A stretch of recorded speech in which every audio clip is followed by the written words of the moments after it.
what I hear you saying, and maybe I'm wrong, is that selling in some fashion is not off the table. No, and it never has been. I think in when you've asked that question in the past, I've always tried to answer it as honestly as I can. We are always, 1 foot in camp of buyer and 1 foot in the camp of the seller, believing that the best way to approach any trade deadline is with the mindset of how do we make the Mariners better? And it's a broad question that can be answered in a lot of ways. So, in years past, we've done a little of both. Last year, we were very aggressive in the trade market for what I would call, the big fish, and we were able to land Luis Castillo.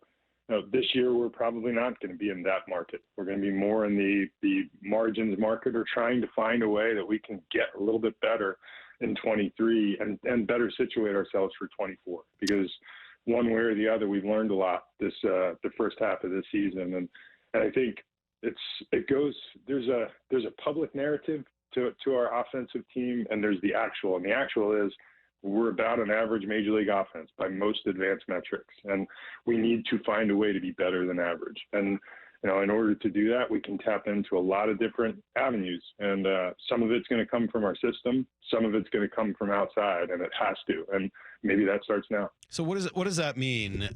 What are the differences there between sort of the public narrative and what you're seeing in advanced metrics that leads you to say it's average? We've hovered right around a 100 WRC plus or OPS plus for most of the year, at least most of these last 3 months. That is average. We do it in a slightly different way than is, I guess, pleasing to most onlookers. We don't hit for a high average. We are roughly 15th in the league in runs scored. We are roughly 15th in the league in home runs. We are in the top 10 in the league in walk percentage. And, the area that drags us down is the contact. Believe it or not, we are 15th in the league in hitting with runners in scoring position.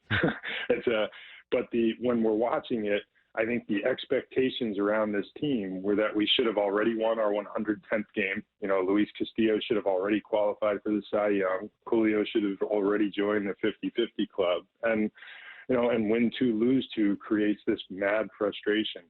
It's a very average offensive team, and we have to find a way to become better than average. And it's going to require some creative moves, because we don't have a next wave of bats at AAA ready to come and push us over that edge. And we need our young players to step forward, moving forward. And we're probably going to need to address something from outside as well.